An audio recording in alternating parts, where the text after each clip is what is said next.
Join करा.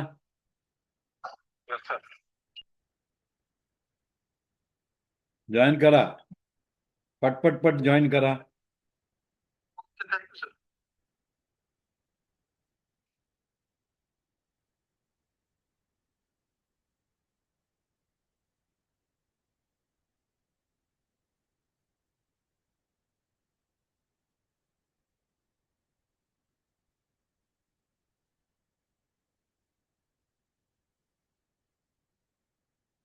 पटापटा join करा लवकर लवकर. टाइमपास करू नका. त्याच्यासाठी ग्रुप कॉल केलेला असतो व्हॉट्सअपवर. व्हॉट्सअपवर होत नाही. पटकन तिकडे जायचं. तुम्हाला कॉल आला की लगेच तिकडे जायला पाहिजे. तुम्हाला लिंक पाठवलेली की कोणाकडे म्हणजे काय झूम मीटिंग मध्ये जायचं. हा.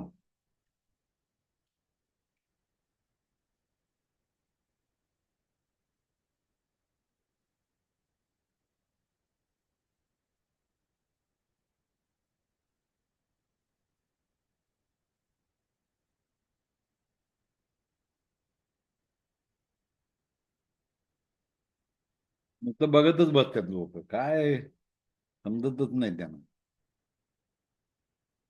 प्रत्येकाला कॉल करा.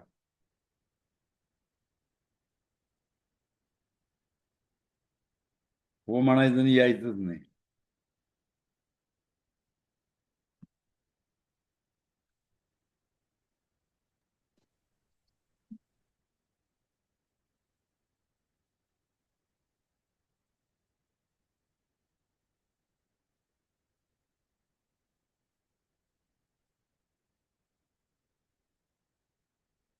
कॉल केल्यावर हे उठणार जागेवर येणार.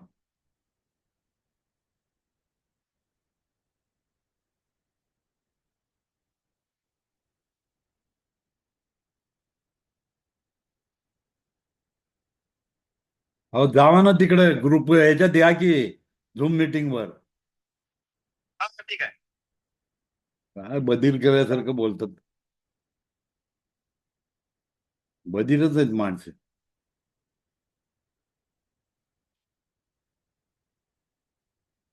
झूम मीटिंग वर जावा सांगायला लागते का तुम्हाला.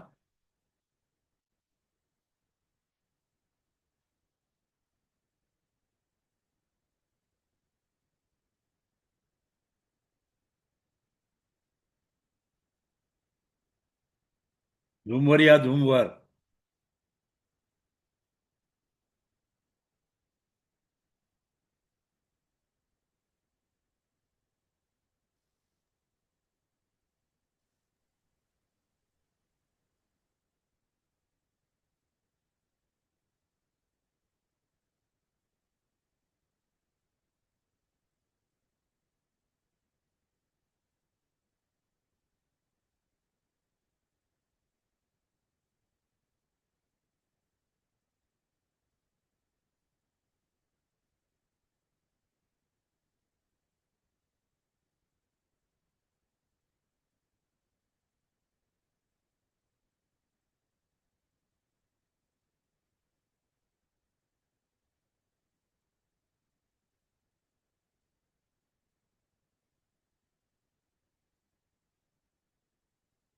ते बाई.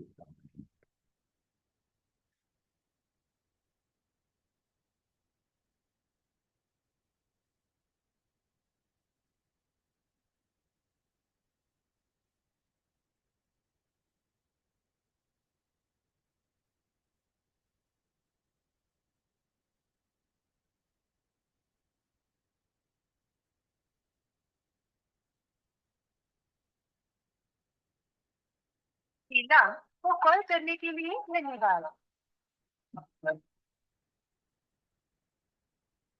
शीला आपकी कॉल का जवाब जल्द ही देंगे. कृपया लाइन पर बने रहें.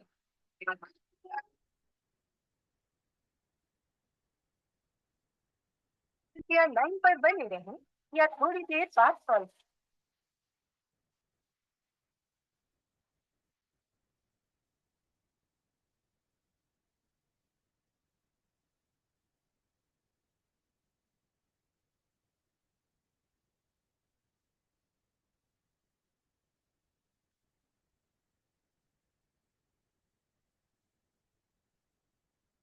आपण डायल केलेला नंबर सध्या व्यस्त आहे.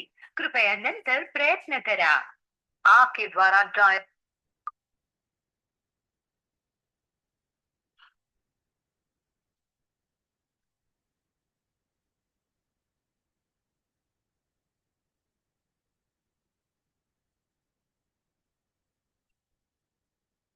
शीला को कॉल करने के लिए धन्यवाद. शीला, आपकी कॉल का जवाब जल्द ही देंगे. कृपया लाइन पर बने रहें.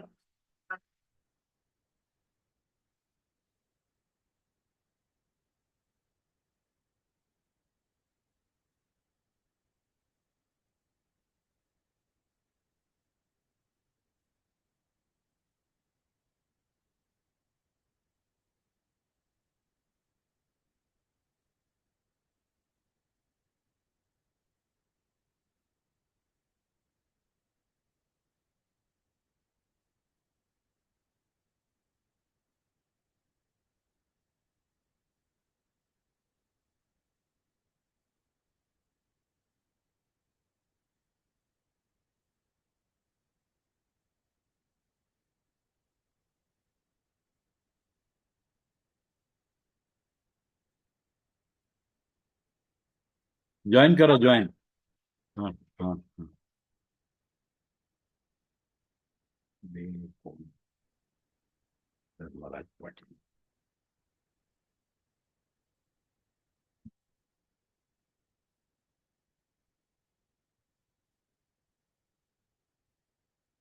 ऍक्टिव्हिटी त्यांना पोचलेली माणसं पहिली येतात. ऍक्टिव्हिटी पकेटी फाटून माणसं येते.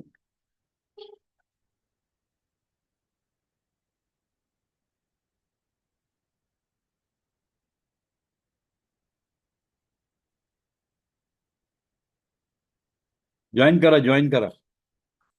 हं.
किती येते.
डायल केलेला नंबर सध्या व्यस्त आहे.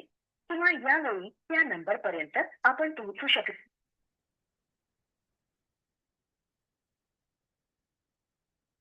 काय फोनच उचलत नाही ते लोक. काय करायचं तिथं चालू व्हायला पाहिजे. शीला को कॉल करने के लिए धन्यवाद. शीला, आपकी कॉल का जवाब जल्द ही देंगे. कृपया लाइन पर बने रहें.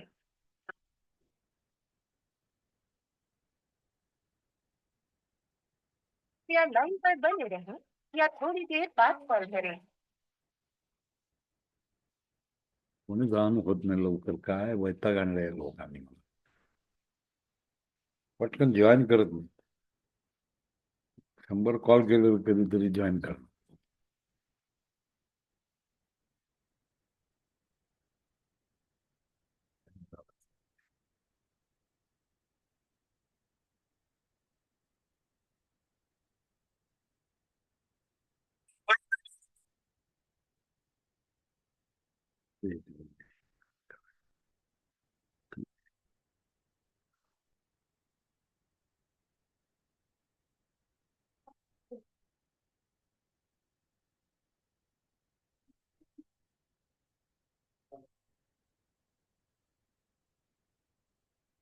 आपण नर्वस सिस्टीम स्टडी करत होतो. आज नर्वस सिस्टीमचा पुढचा पार्ट बघायचा आहे.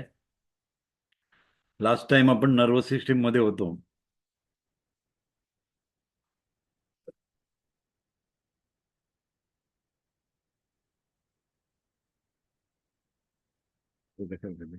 हॅलो, जॉईन करा. हॅलो जॉईन करा, जॉईन. सर, होल्ड आहे. होल्ड कसं असेल? तुम्ही ती लिंक दिली ती तेच की आपली जुनी पूर्वीची लिंक आहे तीच ना? हीच लिंक आहे. तुम्हाला खाली ते होत नसेल तर त्याच्या खाली तुम्हाला माझा ID नंबर आणि पासवर्ड दिलेला आहे. तो टाकून पण जॉईन करता येते. हा, 2232445. ते केलं तसंच ट्राय केला. मग काय होतंय?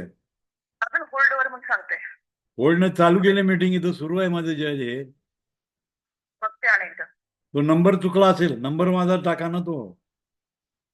423 जो नंबर आहे तो ID नंबर.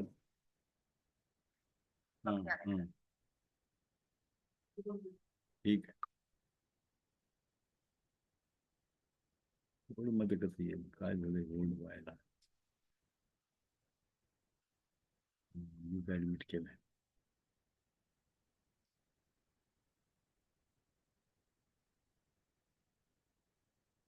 तर आज आपण सुरू करूया. आज आपण नर्वस सिस्टीम पुन्हा बघायचं आहे. Related to the nervous system जायचं आहे. सेंट्रल नर्वस सिस्टीम बघितलं होतं. आपण त्याच्यामध्ये पुन्हा जायचं आहे.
Introduction to nervous system.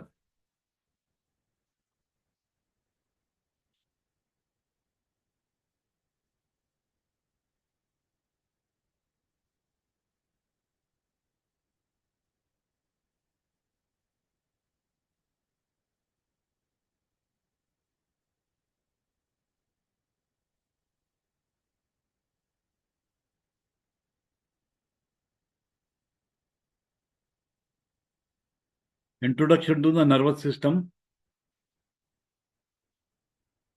सुरू करायचं आपण.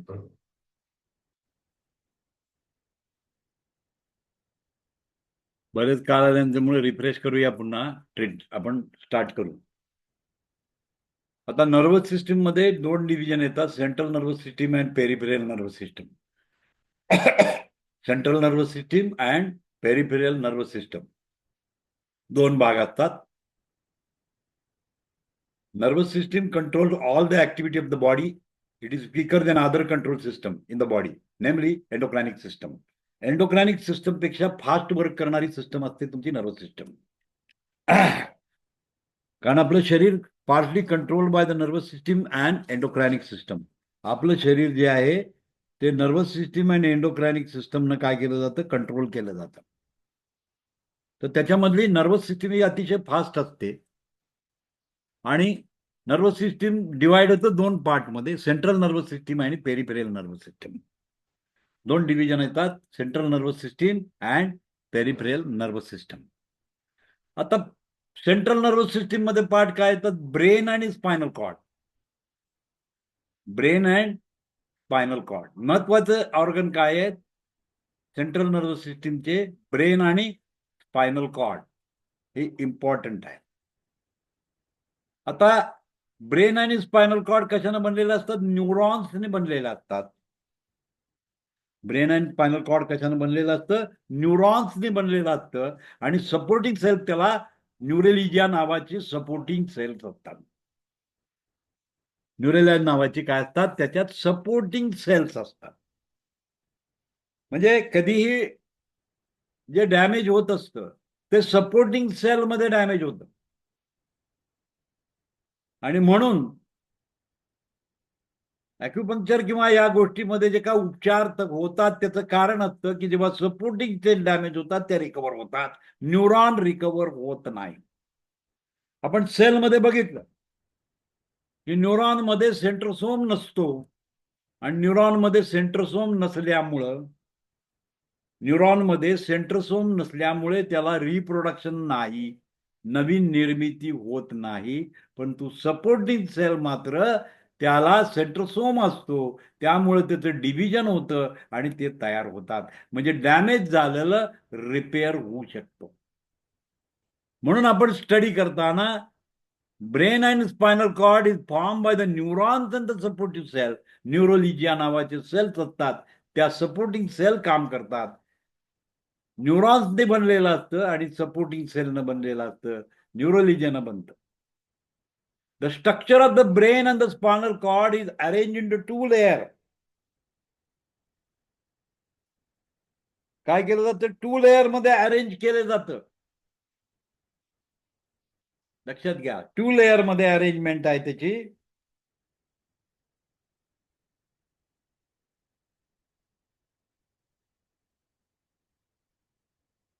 टू लेअर मध्ये अरेंजमेंट असते त्याची. त्याला एकाला म्हणतात ग्रे मॅटर आणि एकाला म्हणतात व्हाईट मॅटर. एकाला काय म्हटलं जातं, ग्रे मॅटर, आणि एकाला व्हाईट मॅटर असं म्हटलं जातं. आपण डायल केलेला नंबर सध्या व्यस्त आहे.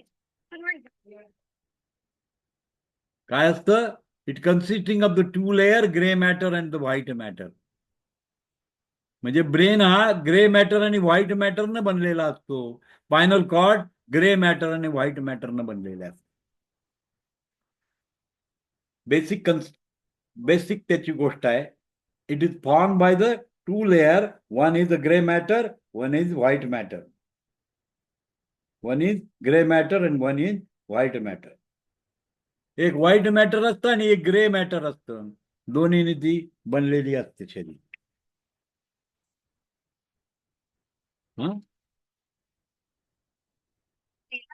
आपकी call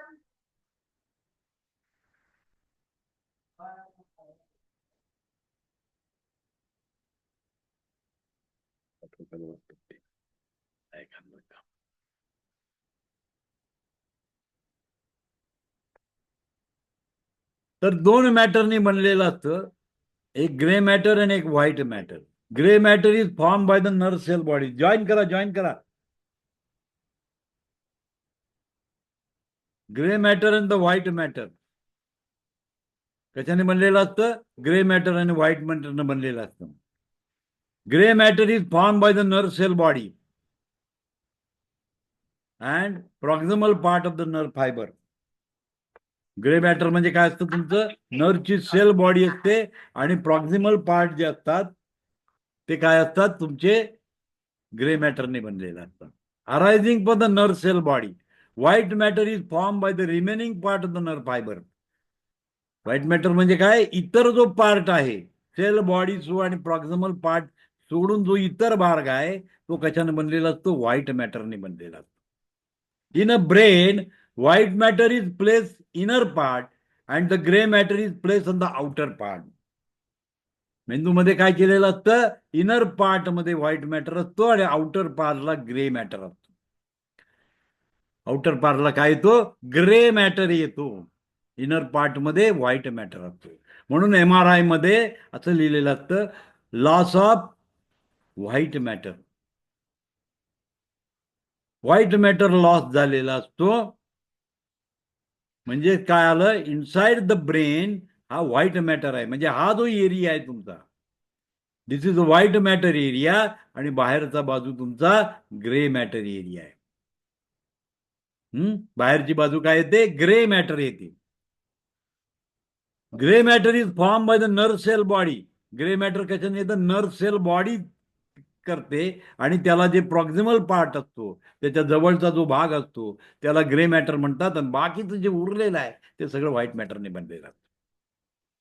in the brain, white matter is place inner part and grey matter is place in the outer part. Inner part मध्ये व्हाईट मॅटर असतो आणि आउटर पार्ट मध्ये ग्रे मॅटर असतो. Brain is situated in the skull. Brain is situated in the skull. Skull म्हणजे खोपडी. खोपडीच्या आतमध्ये brain ठेवलेला असतो. Situated inside the cranial cavity. त्याला म्हणतो आपण क्रॅनियल कॅव्हिटी शब्द वापरतो. त्याच्या आतमध्ये काय असते, तुमची ब्रेन असतो. म्हणजे inside the skull there is a brain. It constituted as a spinal cord in the vertebral column through the foramen magnum of the skull bone. म्हणजे जे स्कल बोन आहे, डोक्याची जी पोकळी आहे, त्याला एक भोक असतं आणि त्या भोकातून काय येते, तुमची वर्टेब्रल कॅनल चालू होतो. वर्टेब्रल कॅनल चालू होतो आणि प्रत्येक वर्टेब्रल कॅनल मध्ये काय असतं, एक होल असतं, त्याला फोरामन मॅग्ना म्हणतो आपण. फोरामन मॅग्ना असा शब्द आहे. आपण कायनल कॉर्डची जेव्हा कन्स्ट्रक्शन बघू तेव्हा तुम्हाला लक्षात येईल की त्या फोरामन मॅग्नामधून काय होतं, नर्व वर्टेब्रल कॉलम स्टार्ट होतो. Brain and spinal cord is surrounded by the 3 layers of meninges. म्हणजे तुम्ही ब्रेन बघितला आणि स्पायनल कॉर्ड बघितला, त्याच्यावर 3 लेयर असतात. 3 लेयर्स असतात. That is called as meninges. म्हणजे मॅनेंजेटिस होतं म्हणजे काय होतं सांगा. मॅनेंजेटिस होतं म्हणजे काय होतं सांगा, बोला. सपनाली पाटील बोला, मॅनेंजेटिस होतं म्हणजे काय होत असलं पाहिजे.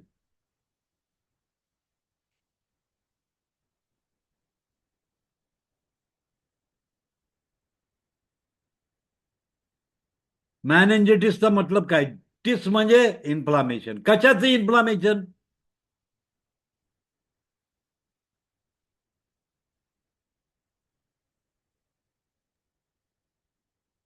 ब्रेन स्पायनल कॉर्डच्या अराउंड जे मेम्ब्रेन असतं त्याचं. हा, म्हणजे त्याला मॅनेंजेटिस म्हणतो आपण. म्हणजे डिसीज ऑफ मॅनेंजेटिस याचा अर्थ मॅनेंजेसला आलेली सूज, इन्फ्लामेशन. लक्षात आलं, हे तुम्हाला कळलं पाहिजे. मॅनेंजेटिस रोग आहे, मॅनेंजेटिस आहे, मेंदू ज्वर झाला, मेंदू ज्वर झाला. काय आहे मेंदू ज्वर म्हणजे, हे तुम्हाला कळायला पाहिजे की it is related with the meninges. मॅनेंजिसचे 3 लेअर आहेत, ड्युरा मॅटर, आर्कोनोमॅटर आणि पाय मॅटर. 3 लेअरनं बनलेला असतो तो मॅनेंजेटिस. आणि मॅनेंजेटिस हे काय आहे, मॅनेंजिस काय असतं, ब्रेनच्या वरचं कव्हरिंग आहे. खोपडी आहे, त्याच्या खोपडीच्या आतमध्ये मॅनेंजिस असतात. स्पायनल कॉर्डच्या भोवती मॅनेंजिस असतात आणि त्याला सूज येते. That is called as a meningitis. Brain and the spinal cord is surrounded by the three layers that is called as meninges, outer dura matter, middle arconomatter आणि तिसरा लेअर असतो द पाय मॅटर. म्हणजे मेंदू इतकं प्रोटेक्शन आहे, वरच्या बाजूला स्कल आहे, आतमध्ये 3 लेअर आहेत आणि त्याच्यानंतर मेंदू चालू होतो तुमचा. 3 लेअरनं बनलेली आहे. मस्त कॉल करतो, जॉईन करा, त्याच्यासाठी कॉल करतोय.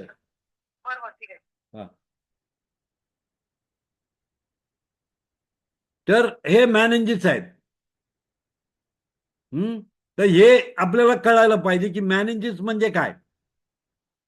2 मॅटरने बनलेलं असतं, ग्रे मॅटर आणि व्हाईट मॅटर. ब्रेन आणि स्पायनल कॉर्ड कशाने बनतं, grey matter and the white matter. Brain आणि स्पायनल कॉर्ड बनलेलं असतं neuron and the supporting cell. Neuron असतात आणि सपोर्टिंग सेल, त्याला न्यूरोलिजिया म्हणतो. त्याच्यातलं जे न्यूरॉन्स असतं त्या सेलमध्ये सेंट्रोसोम नसतो, आणि सेंट्रोसोम नसेल तर काय होणार, कॅन इट रिप्रोड्यूस, रिप्रोड्यूस करू शकेल का. माधवी चव्हाण सांगा, रिप्रोडक्शन होईल का सेंट्रोसोम नसेल तर. नाही होणार. म्हणजे जर न्यूरॉन डॅमेज झाला तर रिकवर होऊ शकत नाही. न्यूरॉन डॅमेज झाला तर रिकवर होऊ शकत नाही, कारण त्याच्यामध्ये सेंट्रोसोम नाही आहेत. सेंट्रोसोम ही प्रॉपर्टी काय करते, रिप्रोडक्शन क्वालिटी बनवते. न्यूरॉन सोडून सगळ्या सेलमध्ये सेंट्रोसोम असतो. आपण सेल स्ट्रक्चर बघितलेलं आहे. सेलच्या स्ट्रक्चरमध्ये सेंट्रोसोम दिलेले आहेत. सेंट्रोसोम हे काय, रिस्पॉन्सिबल फॉर द रिप्रोडक्शन, नवीन निर्मिती करण्यासाठी सेंट्रोसोम जवळ असतात. न्यूरॉन्समध्ये सेंट्रोसोम नसतात. म्हणून काय आहे, त्याची पुनर्निर्मिती होऊ शकत नाही. त्याची काय होत नाही, पुनर्निर्मिती होऊ शकत नाही. लक्षात आलं, त्याची पुनर्निर्मिती होऊ शकत नाही. Centrosomes cannot be reproduce. Centrosome नसल्यामुळे न्यूरॉन्स रिप्रोड्यूस होऊ शकत नाही. Once it is damage for all. परंतु त्याच्या भोवती जे सपोर्टिव्ह सेल्स असतात, न्यूरोलिजिया नावाचे सेल्स असतात. हा न्यूरोलिजिया सेल्स काय होतात, त्याच्यामध्ये सेंट्रोसोम असतं आणि त्याचं रिप्रोडक्शन होऊ शकतं. लक्षात आलं. म्हणून 100% केसेसमध्ये न्यूरोलिजिया डॅमेज असतात, न्यूरॉन्स नसतात. त्यामुळं पॅरालिसिस, स्ट्रोक याच्यामध्ये आपण रिकव्हरी करू शकतो, बिकॉज न्यूरोलॉजिया सेल जे डॅमेज असतील त्याचं रिप्रोडक्शन आणि रिपेअर करू शकतो आपण. न्यूरॉन्स कधीही तयार होत नाही, परंतु न्यूरोलॉजिया आहेत, ज्या सपोर्टिव्ह सेल्स आहेत, त्या सपोर्टिव्ह सेल जर डॅमेज झाल्या तर आपल्याला रिप्रोडक्शन करता येतं. We can have a reproduction. पुनर्निर्मिती आपल्याला करता येते. हे इम्पॉर्टंट त्याच्यामध्ये कन्सेप्ट आहे, लक्षात घ्या. It is very important concept. Very important concept आहे तो. त्याच्यामध्ये तुम्हाला रिप्रोडक्शनची कपॅसिटी, ॲबिलिटी ऑफ रिप्रोड्यूस होतं, सोम असतात. म्हणून रिप्रोडक्शन होतं. ते डॅमेज झालं तर ते रिपेअर होऊ शकतं. पण न्यूरॉन्स मात्र रिपेअर होत नाही.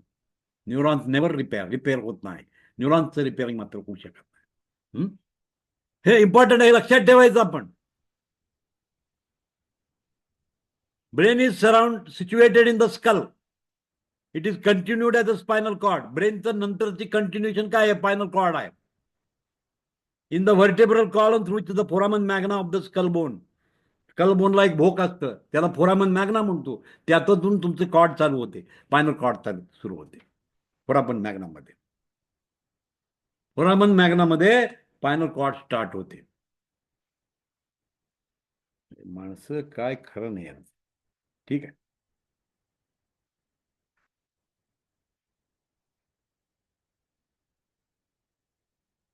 एक मिनिट बघूया तिनं जॉईन केले का, चेक करतो मी.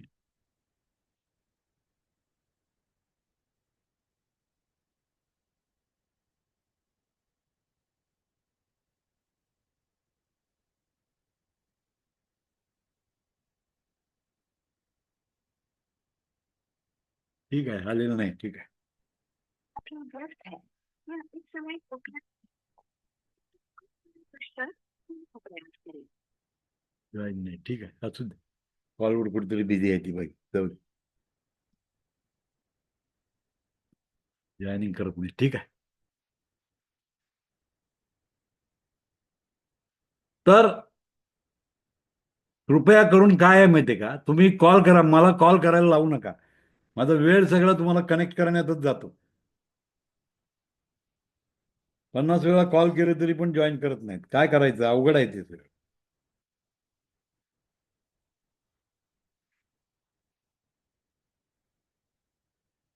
हम्म. काल मी लिंक टाकली होती संध्याकाळी. काल संध्याकाळी मेसेज पाठवला होता. तरी सुद्धा आज 9 वाजले सुद्धा जॉईन होत नाहीत लोक. आपण डायल केलेला नंबर सध्या व्यस्त आहे किंवा यावेळी त्या नंबर पर्यंत अवघड आहे सगळं. प्रयत्न करा. Number you have dialed currently busy or not reachable at this time. Please try later. तर बघा, मी कंटिन्युअस कॉल करतो या लोकांना, येणं काही जरूरत नाही. काही उपयोग नाही या लोकांचा.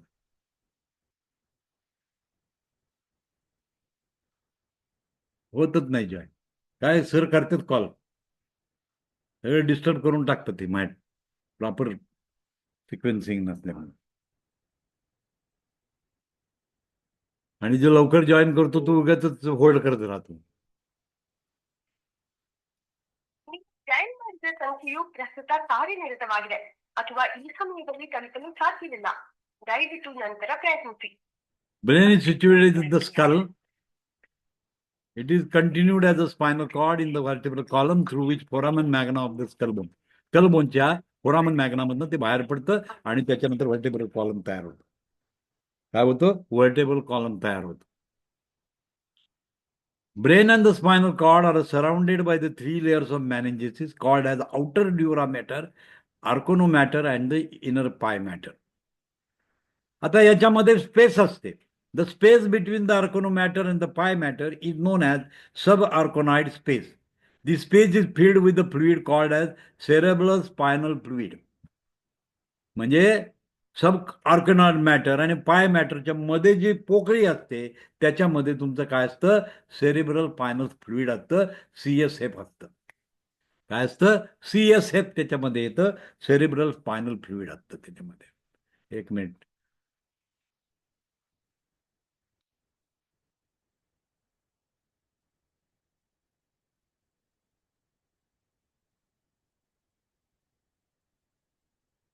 बारा जण आपण आहे. 12 मध्ये कोण आले? कोणतरी पार्टिसिपंट दिसत नाही मला. शीला देसाई आलेत का? शीला देसाई. सर तिच्या घरात आज लग्न आहे. आज तिकडं आहे ते. सांगायचं ना, मी कॉल करत बसलोय विनाकारण. मगाशीच सांगायचं मी जॉईन होणार तर नाही. नेमकं कुणाला कॉल करताय कळतच नव्हतं, त्यामुळे ते नाही, शांत तुम्ही बसले. सांगितलं हो, तिला कॉल करतोय की मगाशी बोलली ना फोन उचलून. मला अच्छा. सांगायचं ना, मी नाही ओके. जॉईन होणार. ओके. मी डिस्टर्ब होत राहतो ना. तुम्ही काय होता ते 12 लोक दिसत आहेत मला. मगाशी 11 दिसत होते. कोण आहे ते मला जाऊन बंद करून सगळं बघायला लागतंय ते डिस्टर्ब होतं ना. नाही जॉईन होणार तर कळवायचं ना, आम्ही जॉईन नाही होणार बाबा.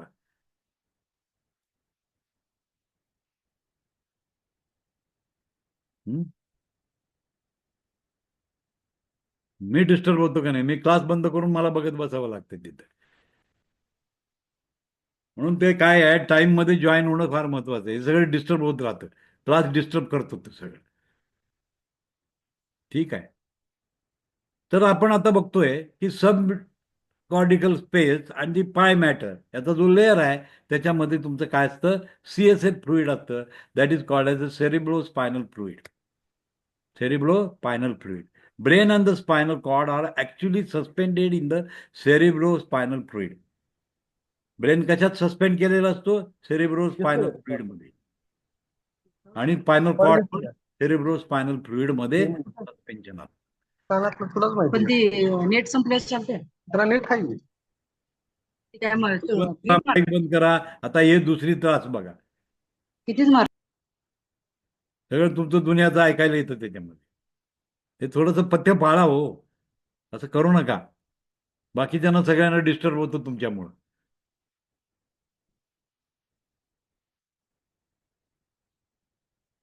तर हे सस्पेन्शन असतं सेरिब्रल स्पायनल फ्लुइडमध्ये, सस्पेन्शन असतं त्याचं.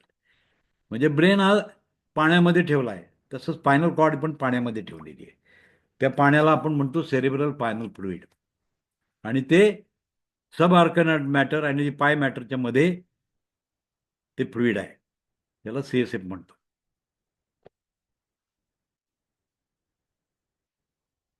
आता थोडंसं स्ट्रक्चर बघायचं आपल्याला, ब्रेनचं स्ट्रक्चर काय आहे. पुढे आपण थोडंसं बघायचं आहे की ब्रेनचं स्ट्रक्चर काय येतं, ब्रेनमध्ये काय काय पार्ट येतात. तर प्रोसिफेलॉन, मेसासिफिलॉन आणि रोबोसिफिलॉन, ब्रेनचे 3 पार्ट येतात. प्रोसिफिलॉन एक असतं, मेसासिफिलॉन एक असतं आणि रोम्बोसिफिलॉन असतं. म्हणजे forebrain, mid brain and head brain. त्याला काय म्हटलं जातं, ब्रेनचे 3 पार्ट येतात. फोरब्रेन येतो, मिड ब्रेन येतो आणि हेड ब्रेन येतो. 3 पार्टमध्ये बनतं. आता फोरब्रेनचे 2 कंपोनंट असतात, टेलेसिफिलॉन आणि डायसिफिलॉन. टेलेसिफिलॉन आणि डायसिफिलॉन. ही डायग्राम लक्षात ठेवा, ही इम्पॉर्टंट डायग्राम आहे. ब्रेनचे जे पार्ट्स आहेत त्याचं डिस्क्रिप्शन दिलेलं आहे. ब्रेन 3 पार्टमध्ये डिवाइड होतो, forebrain, mid brain and hind brain. Forebrain, mid brain and hind brain, असे 3 पार्ट त्याचे असतात. फोरब्रेन मध्ये काय येतं, टेलेसिफिलॉन, डायसिफिलॉन येतं. टेलेसिफिलॉन, डायसिफिलॉन, प्रोसेन फेरेब्रोन. फोरब्रेन मध्ये 2 पार्ट येतात, टेलेसिफिलॉन आणि डायसिफिलॉन.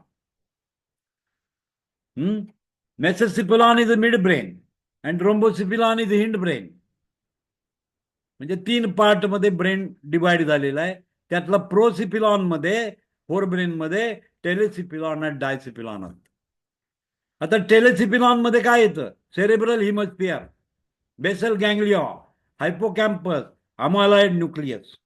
हे 3 पार्ट येतात टेलिसिफिलॉन मध्ये. सेरेब्रल हेमिस्फिअर, बेसल गँग्लिया, हायपोकॅम्पस आणि अमॉलॉइड न्यूक्लियस, हे 3 पार्ट असतात त्याच्यामध्ये. टेलेसिफिलॉन म्हणजे फोर ब्रेनचे पार्ट आहेत ते सगळे. Cerebral hemisphere, basal ganglion, hippocampus, amyloid nucleus. Diencephalon मध्ये थॅलॅमस, हायपोथॅलॅमस, मेटाथॅलॅमस, सबथॅलॅमस. म्हणजे जेवढे थॅलॅमस आहेत, हायपोथॅलॅमस आहे, मेटाथॅलॅमस आहे आणि सबथॅलॅमस आहे, हे सगळं कशामध्ये येतं, डायसिफिलॉन मध्ये येतं. त्याच्यामध्ये येतं, डायसिफिलॉन मध्ये येतं. It is a part of the diencephalon. डायसिफिलॉनचे ते पार्ट आहेत. डायसिफिलॉनचे ते पार्ट आहेत. लक्षात आलं तुमच्या.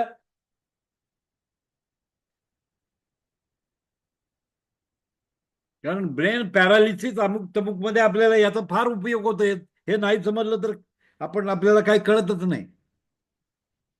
आपण डायल केलेला नंबर सध्या व्यस्त आहे. तर प्रोसिफिलॉन, डायसिफिलॉन, मिडसिफिलॉन हे इम्पॉर्टंट आहे. तर डायसिफिलॉन मध्ये थॅलॅमस येतं, हायपोथॅलॅमस येतं, मेटाथॅलॅमस येतं, सबथॅलॅमस येतं. Cerebral hemisphere, basal ganglia, hippocampus, amyloid nucleus, telencephalon मध्ये येतं. टेलिसिफिलॉन मध्ये ते पार्ट येतात.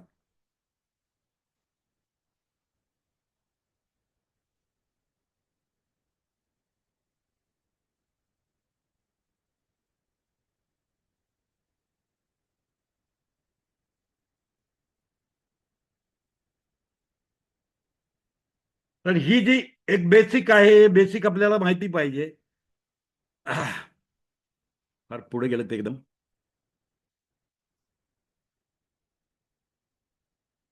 फारच पुढे गेलं ते.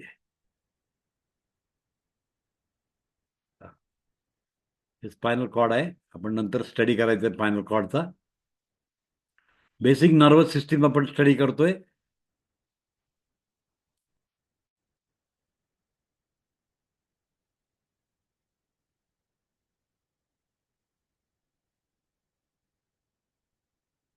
तर इथंपर्यंत कुणाला काही शंका आहे हे आपल्याला लक्षात आलं पाहिजे.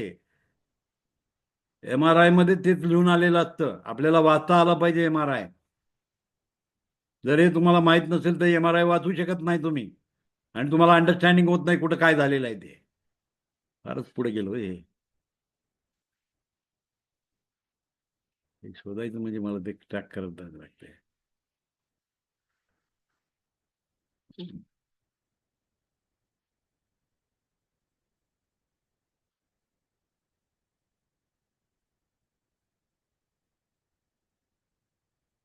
इथं आलो होतो आपण, इथून आपलं चालू झालं होतं.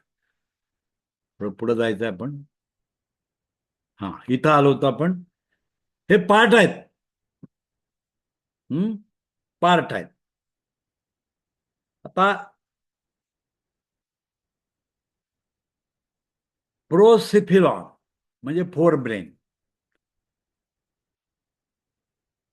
प्रोसिफिलॉन म्हणतात किंवा otherwise it is called as a fore brain, and it is further divided into two part, telencephalon and diencephalon. Telencephalon मध्ये cerebral hemisphere, basal ganglia, hippocampus, amyloid nucleus हे 3 पार्ट असतात. डायसिपिलॉन मध्ये थॅलॅमस, हायपोथॅलॅमस, मेटाथॅलॅमस आणि सब थॅलॅमस हे पार्ट असतात. लक्षात आलं? That is called as a prosencephalon. त्याला प्रोसिफिलॉन आपण म्हणतो, त्याच्यामध्ये हे पार्ट राहतात. आता आपण पुढे बघायचं आहे तो मेसेसिफिलॉन मधला मिड ब्रेन, त्याला मिड ब्रेन म्हणतो आपण. म्हणजे सगळ्यात वरच्या बाजूला तुमचा प्रोसिफिलॉन येतो, मध्ये तुमचा मेसेसिफिलॉन येतो आणि त्याच्या खाली हिड ब्रेन येतो तुमचं. लक्षात आलं का? म्हणजे तुम्ही स्ट्रक्चर ऑफ द ब्रेन जर तुम्ही बघितला तर त्याचं लोकेशन कसं कसं आहे. तर हा बघा, हा वरचा जो पार्ट आहे हा इथं मिड ब्रेन आला, आणि हा तुमचा काय आला, हिड ब्रेन आला. हा हा फोर ब्रेन आहे. हा वरचा पार्ट आहे तो फोर ब्रेन आहे. त्याच्यानंतर तुमचा मिड ब्रेन येतो आणि शेवटचा पार्ट येतो तो तुमचा हिड ब्रेन येतो.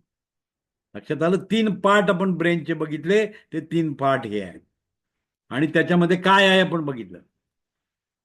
आपण प्रोसिफिलॉन बघितलं की त्या प्रोसिफिलॉन मध्ये cerebral hemisphere, basal ganglia, hippocampus, amyloid nucleus, thalamus, hypothalamus, metathalamus and subthalamus हे सगळं काय असतं तुमचा प्रोसिफिलॉन. फोर ब्रेनचे पार्ट आहेत. फोर ब्रेनचे पार्ट आहेत. मिड ब्रेन म्हणजे ब्रेनचं जर अनालिसिस करत गेला तर सगळ्यात वरचा लेअर काय असतो, फोर ब्रेन असतो. त्याच्यामध्ये मिड ब्रेन असतो आणि त्याच्या खाली हिड ब्रेन असतो. हिड ब्रेन स्ट्रक्चरली तुम्ही जर ते बघितलं तर. आता mesencephalon is a mid brain. Mid brain असतो त्याच्यामध्ये, त्याला काही पार्ट नाही. That is only a mid brain system आली. रोम्बोसिफिलॉन, आता पुढचा पार्ट आपला काय आहे, रोम्बोसिफिलॉन. त्याच्यात मेटनसिपिलॉन आणि मायलिनसिपिलॉन असे 2 प्रकार येतात त्याच्यामध्ये. हा, तर त्याच्यात त्याच्यात सब डिव्हिजन येतं. कुठला आला, metencephalon form by the pons and cerebrum. Cerebellum वेगळं, सेरेबेलम वेगळं. पोन्स अँड सेरेबेलमने बनलेला असतो, त्याला आपण हिड ब्रेन म्हणतो. त्या हिड ब्रेन मध्ये 2 पार्ट असतात, मेटासिपिलॉन अँड मायलोसिफिलॉन. मेटासिपिलॉन अँड मायलोसिफिलॉन. तर मेटासिपिलॉन काय असतं, पोन्स अँड सेरेब्रमनं फॉर्म झालेलं असतं, त्याला मेटनसिपिलॉन म्हणतो. आणि मायलोसिफिलॉन मध्ये मेड्युला ऑब्लॉंगेटा, मेडुला ऑब्लॉंगेटा, मेडुला ऑब्लॉंगेटा. लक्षात आलं? ॲक्युपंक्चर मध्ये दश उत्पत्ती सिद्धांताच्या बोटामध्ये आपण हे सगळे डिव्हिजन आहे की नाही. अमृता, अमृता वळके बोला. 10 बोट दिलेले आहेत, त्याच्यात लोकेशन दिलेलं आहे ऑर्गनचं, आहे की नाही. आयुर्वेदिक ॲक्युप्रेशर भारद्वाजच्या पुस्तकामध्ये पहिलंच दिलेलं आहे तुम्हाला. अमृता वडके बोला.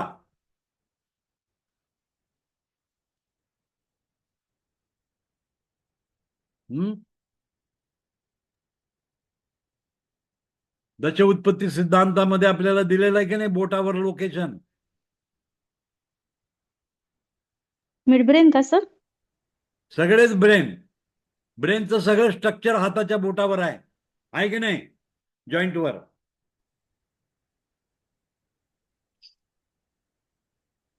आहे का नाही? हो चार सर. आहे की सिलेंडर, आहे पाच की आहे की सर? बोटी. हो म्हणजे तुम्हाला ट्रीटमेंट करायला किती सोपं दिलेलं आहे. ब्रेनची ट्रीटमेंट करू शकता की नाही तुम्ही? करू शकतो हो सर. अतुल पवार बोला. ज्यांनी आयुर्वेदिक ॲक्युप्रेशर शिकलेलं आहे त्यांना माहिती आहे. करू शकतो सर. आणि मग हेच तुम्हाला माहिती पाहिजे. आता तुमचं मी ब्रेन स्ट्रक्चर शिकवलं, तुमच्या बोटावर तुमच्याकडे करस्पॉन्डन्स आहे, तुम्ही डायरेक्ट ट्रीटमेंट करू शकता. आता इलेक्ट्रोपॅथीमध्ये काय द्यायचं ते आपण बघायचं आहे. इलेक्ट्रोपॅथीमध्ये त्याच्यासाठी काय रेमेडीज आहेत, ब्रेनवर काम करणाऱ्या रेमेडीज आपल्याला बघायचं आहे. तर ब्रेनचं स्ट्रक्चर माहिती आहे, स्पायनल कॉर्डचं स्ट्रक्चर माहिती आहे, कशावर काय काम करतं माहिती आहे. तर तुम्हाला जर तुमच्याकडे रेमेडीज आहेत तर you can use directly that remedy there, वापरू शकता तुम्ही. कोरिलेट करता आलं पाहिजे. सगळ्या गोष्टीचं कोरिलेशन आहे. Important is very important is a correlation. Correlate करता आलं पाहिजे. फॉर्म्युला डिझाईन करता आला पाहिजे स्वतःच्या स्वतःला, दुसऱ्याची मदत नसली पाहिजे तुम्हाला. त्याच्यासाठी तुम्हाला हे पाठ असणं आवश्यक आहे.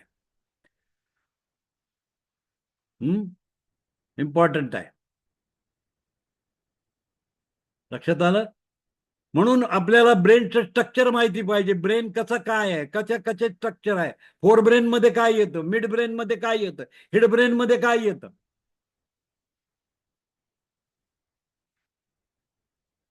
हे आपल्याला माहिती पाहिजे. मग कुठं कशात डॅमेज काय झाल्यावर काय सिम्पटम्स येतात. सेरेब्रल मध्ये प्रॉब्लेम झाला तर काय येईल, बेसल गँगलियन मध्ये प्रॉब्लेम झाला तर काय होईल, सेरेब्रल हेमिस्फिअर मध्ये प्रॉब्लेम झाला तर काय होईल, सीएसएफ प्रॉब्लेम झाला तर काय होईल. त्याची सिम्पटमॉलॉजी मी तुम्हाला शिकवणार आहे. So you can analysis. तुम्ही अनालिसिस करू शकता. एक पॅरालिसिस पेशंट आला, एक स्ट्रोकचा पेशंट आला, काय डिफरन्सेस होऊ शकतात, सेरेब्रल पाल्सी मध्ये काय होतं, सेरेब्रल ॲट्रोफी मध्ये काय होतं. आणि तुम्हाला मग लक्षात येईल की ही सिम्पटम आहेत, याचा अर्थ याच्याशी संबंध आहे आणि याची रेमेडी काय आहे, ती रेमेडी द्यायची आहे. मला सांगा, आपल्याला कुठलीही रेमेडी जर करायची असेल, न्यूरोलॉजिकल करायचं असेल तर तुम्हाला काय करावं लागेल? सुषमा सांगा. सुषमा, एखादी रेमेडी आपल्याला न्यूरोलॉजिकल चालवायची आहे, कशी चालवणार? तर हायर पोटेन्सी वापरून. करेक्ट. मला हेच उत्तर पाहिजे होतं. High potency about 10 dilution is everything is called as high potency. 10च्या वरची जेवढी डायल्युशन्स आहेत ही सगळे हाय पोटेन्सी डायल्युशन्स असतात. They work on the nerve system. Neurological protection करतं काम न्यूरोलॉजीचं. हे साखरा रेमेडी कशाची आहे? अतुल, हे साखरा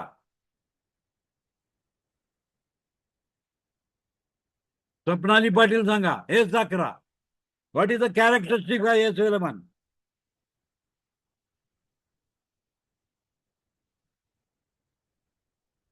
एवढी सुट्टी तुम्हाला दिली, तुम्ही अभ्यासच करत नाही, वाचतच नाही कोणी, म्हणून उत्तर देऊ शकत नाही. हे साखराची कॅरेक्टरिस्टिक काय आहे? ऍप्लिकेशन ऑफ हे साखरा काय आहे? S11. रुपाली कुमार सांगा.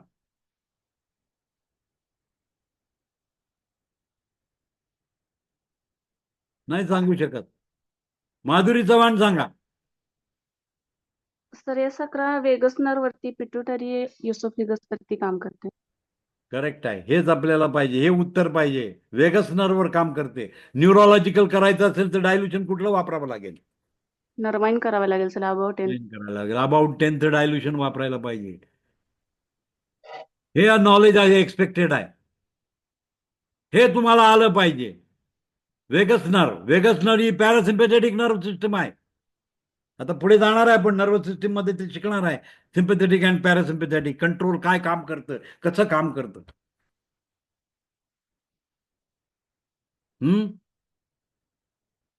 मग आपल्याला वेगस नर्वला रिलॅक्सेशन करायचं आहे तर कुठली इलेक्ट्रिसिटी वापरणार? सुहास साळवी सांगा. आपल्याला रिलॅक्स करायचंय वेगल काय वाई वापर? वाई वाई वाई रिलॅक्स करतं. नर्व एक्सायटेशनला कमी करायला रिलॅक्स करतं. पॉइंट सांगा अतुल. वेगस नर्वचा पॉइंट काय आहे? 45 नंबर ह्याच्यातला वेगस नर्वचा पॉइंट कुठला आहे?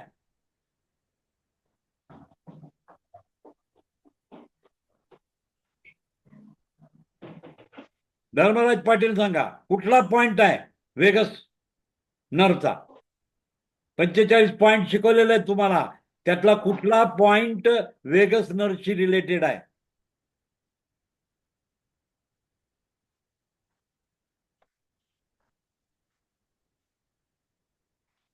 वेगस नर्वशी रिलेटेड पॉइंट कुठला? एक्सटर्नल ऍप्लिकेशन मध्ये पुढच्या महिन्यामध्ये आपल्याला एक्सटर्नल ऍप्लिकेशन मध्ये आपण कॅम्प घेणार आहे. हे पाठ पाहिजे तुम्हाला.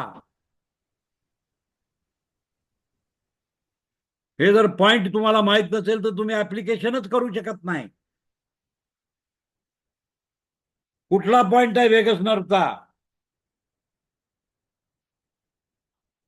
अतुल.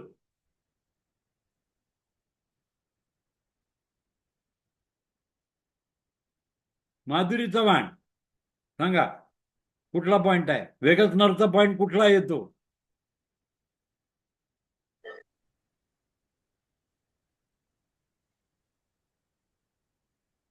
सुषमा. माधुरी चव्हाण सांगत नाही, बंद करा तुम्ही माईक. सुषमा सांगा. सर 11 नंबर 11 नंबर वेगस नंबरचा पॉइंट आहे का? ड्यू पोटाजवळ. पॉइंट विचारतोय मी, दुसरं काही विचारलेलं नाही तुम्हाला. तुमच्याकडे चार्ट आहे एक्सटर्नल ऍप्लिकेशनचा, परवा तुम्हाला दिलेला आहे. तुम्ही वाचतच नाही आणि बघत पण नाही त्याच्याकडे. नेक जवळ हळद असतो कुंकू तो. वाटतं त्याला, हळद कुंकू. बाकी काही करत नाही तुम्ही. तुम्हाला रुपाली सांगा. नेक जवळ असतो ना तो, पाठीमागे 44 नंबर पॉइंट. मला 44. नंबर सांगायचा. 44 number 44. Point is a vagus nerve point. आणि वेगस नर्व कुठं कनेक्टेड असते?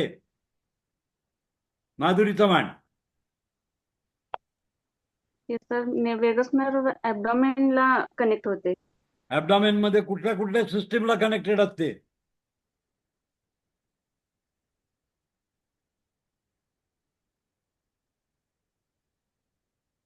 कुठल्या कुठल्या कनेक्टेड कनेक्टिव्हिटी आहे? Reproductive respiratory system, circulatory system आणि digestive digestive system.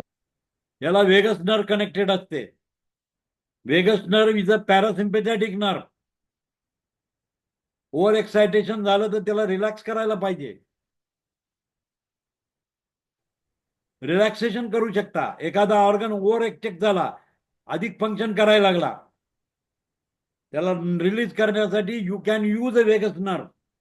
Vegas nerve रिलॅक्सेशनचं काम करते आणि सिम्पॅथेटिक नर्व जी असते ती काय काम करते? एक्सायटेशनचं काम करते. म्हणजे एखाद्याचं सर्क्युलेशन वाढलेलं आहे, हार्टचं पंपिंग वाढलेलं आहे, इमिजिएटली रिलीफ कसं देणार सांगा मला तुम्ही आता?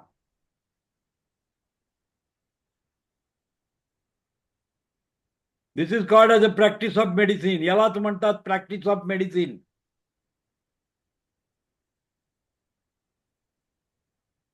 प्रॅक्टिस ऑफ मेडिसिन आहे, मेडिसिनचं प्रॅक्टिकल आहे. हार्टचा रेट वाढला. आता तुम्हाला माहिती आहे की vagus nerve is connected to the heart.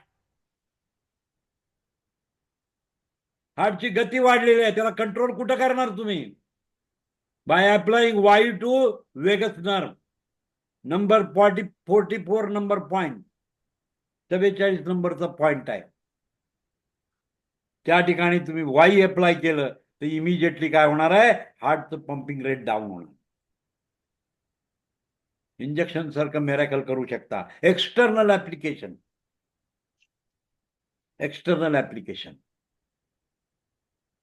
समजून घ्या तुम्ही काय आहे ते. मी काय सांगतो ते समजणं फार गरजेचं आहे.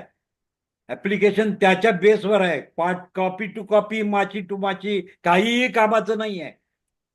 You will never success. तुम्ही जीपी मध्ये कधीच सक्सेस होऊ शकत नाही. कॉपीराईट धंदा केला की तुम्ही कधीही सक्सेस होऊ शकत नाही. तुम्हाला लॉजिकलीच जायला लागेल की vagus nerve is a parasympathetic nerve. Parasympathetic नर्वचं काम आहे रिलॅक्सेशन करणं. म्हणून 44 नंबरचा जो पॉइंट आहे मानेवर जो येतो, वेगस नर्वचा पॉइंट आहे, तिथून तुम्ही बॉडीचं ऍब्डॉमिन मध्ये जे काय ऑर्गनशी रिलेटेड कनेक्टिव्हिटी आहे त्याला रिलॅक्स करायचं काम करू शकता. It is a part of vagus nerve. लक्षात आलं? ही अशी थेरी आहे.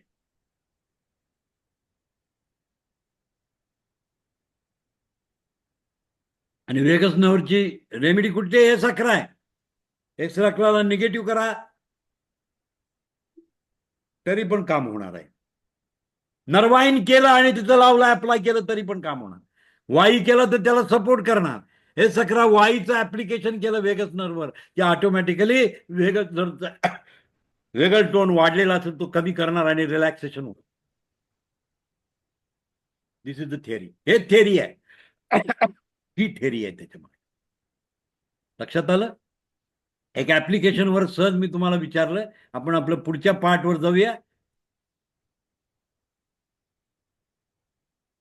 अधूनमधून आता मी ते प्रश्न विचारणार आहे. हे आलंच पाहिजे तुम्हाला.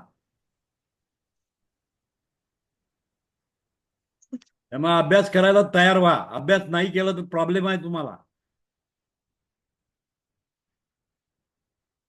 वाचत नाही प्रॉपर तुम्ही, हेच तर प्रॉब्लेम आहे तुमचा.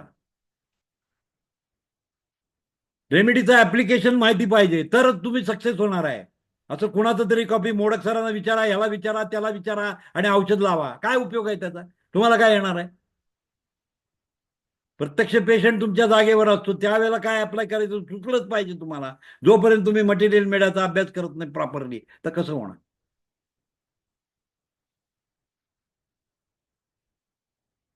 आपले सगळे रेमेडीज मी शिकवलेले आहेत तुम्हाला. आता रेमेडीमध्ये काही राहिलेलं नाही आहे, पण तुमचा अभ्यासच नाही रेमेडीच्या बद्दलचा.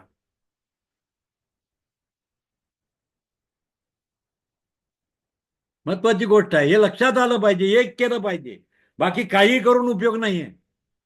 इलेक्ट्रोपॅथीचं शिकायचं असेल तर प्रिन्सिपल ऑफ इलेक्ट्रोपॅथी आणि मटेरियल मीडिया आणि अॅनाटॉमी फिजिओलॉजीची कोरिलेशन जर आलं तर 100% तुम्ही सक्सेस होऊ शकता. Otherwise there is no success. तुम्ही कितीही जरी प्रयत्न केला तर तुम्हाला येणार नाही.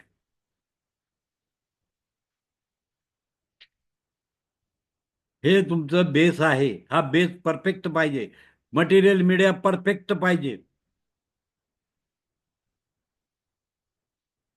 हा, ही इम्पॉर्टंट आहे पार्ट त्यातला. हे लक्षात घ्या. Mesencephalon is known as mid brain. Mid brain आला. आता हिड ब्रेन मध्ये काय असतं? मेंटल सिपिलॉन आणि मायलोसिपिलॉन दोन प्रकार येतात. मेंटल सिपिलॉन पोन्स अँड सेरेबेलम न होतं आणि मायलोसिपिलॉन मेडुला ऑब्लॉंगेटा न होतं.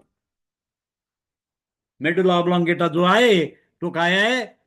मायलोसिपिलॉन आहे. Myelin sheet. आता नंतर पुढे येईल तो शब्द. Mid brain, pons and medulla oblongata together called as a brain stem. त्याला ब्रेन स्टेम म्हटलं जातं. ऑरिक्युलर अॅक्युपंक्चर मध्ये एक पॉइंट आहे, त्याचं नाव आहे ब्रेन स्टेम पॉइंट. मग ब्रेन स्टेम म्हणजे काय? तर पोन्स, मेडुला ऑब्लॉंगेटा आणि मिड ब्रेन याच्यावर ट्रीटमेंट करणारा पॉइंट आहे, तो आहे brain stem point. Brain stem point. Rupali Kumbhar बोला, बरोबर आहे की नाही? Yes sir. ब्रेन स्टेमचा पॉइंट आहे. त्या पॉइंटवर जर स्टिम्युलेशन केलं तर कशावर स्टिम्युलेशन होतं? Mid brain, pons and medulla. Auricular system मध्ये हा पॉइंट आहे, त्याचं नाव आहे ब्रेन स्टेम पॉइंट. आणि तो ब्रेन स्टेमला तुम्ही स्टिम्युलेट केलं तर mid brain, pons and medulla ऑब्लॉंगेटावर काम होतं. 3 सिस्टम्स आहेत ब्रेन स्टेमवर काम करणारी रेमेडी. F1 काय आहे? F1 चा संबंध कशाशी आहे? बोला. F1 रेमेडी F1 सांगा. तंत्रिका तंत्र, नर्वस सिस्टीम वर नर्वस सिस्टम. म्हणजे ज्याच्यावर झालं ना, ब्रेन स्टेमवर झालं ना. बरोबर. म्हणजे जर ब्रेन स्टेम मध्ये प्रॉब्लेम असेल तर सिलेक्शन ऑफ रेमेडी कुठलं आहे? F1. F1 द्यायला पाहिजे. एक्सटर्नल F2, इंटरनल द्यायचं असेल तर F1. काय अवघड आहे मला सांगा आता तुम्ही. हा, ट्रीटमेंट करणं किती सोपं आहे. मॅटी सरांनी सगळं बनवून दिलेलं आहे, आपल्यालाच माहित नाही ते काय करायचं.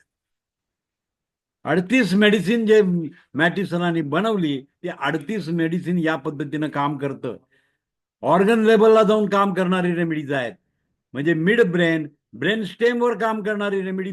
कुणी जर तुम्हाला विचारलं तर तुम्हाला सांगता आलं पाहिजे F1 is the remedy for brain stem. Brain स्टेमवर काम करते F1. आणि ब्रेन स्टेम मध्ये काय येतं? Medulla oblongata, pons and mid brain. Auricular मध्ये पॉइंट आहे ब्रेन स्टेम पॉइंट. त्याच्या उत्पत्ती सिद्धांतावर जॉईंटवर पॉइंट्स आहेत. मेडुला ऑब्लॉंगेटा कुठल्या बोटावर येतं? बोला. मेडुला ऑब्लॉंगेटा कुठल्या बोटावर येतं आणि कुठल्या जॉईंटवर येतं?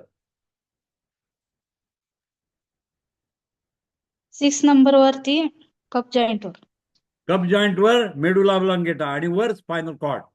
बरोबर. वात जॉईंटवर स्पायनल कॉर्ड आणि खालच्या जॉईंटवर काय येतं? मेडुला ऑब्लॉंगेटा येतो. आणि मिड ब्रेन कुठे येतो? मिड ब्रेन कुठे येतो? कुठल्या बोटावर येतो मिड ब्रेन?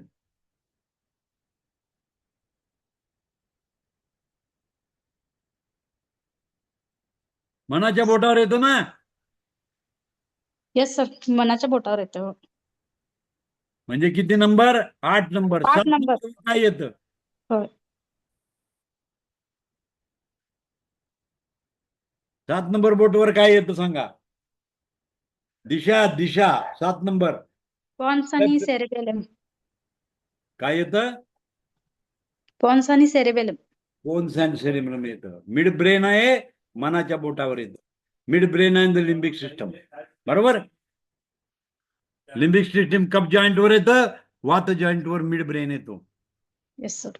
म्हणजे तुमच्याकडे सगळं आहे. तुमच्याकडे सगळं आहे. ऑरिक्युलर मध्ये जायचं असेल तर ब्रेन स्टेम पॉइंट आहे. आयुर्वेदिक ॲक्युप्रेशर जायचं तर 3 बोट आहेत तुमच्याकडं आणि जॉईंट आहेत ट्रीटमेंट करायला. इलेक्ट्रोहोमिओपॅथी मध्ये F1 रेमेडी आहे, which work on the brain stem. Nerve सिस्टीमवर काम करणारी रेमेडी F1 आहे. आलं का लक्षात? म्हणजे 3चं कोरिलेशन तुम्हाला मी सांगितलं. 3 कोरिलेशन आपण करू शकतो. सेरेब्रम वर काम करणारी रेमेडी कुठे? सेरेबेलम वर काम होते. सेरेब्रल आणि सेरेबेलम सांगा. सेरेबल आणि सेरेबेलम याच्यावर कुठली रेमेडी काम करते?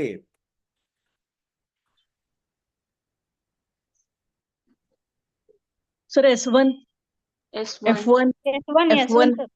S1 F1 S1 आणि G1. C1.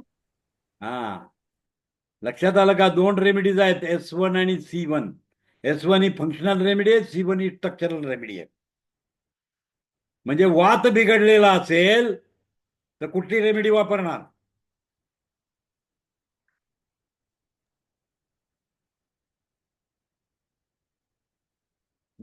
कुठली रेमेडी वापरणार?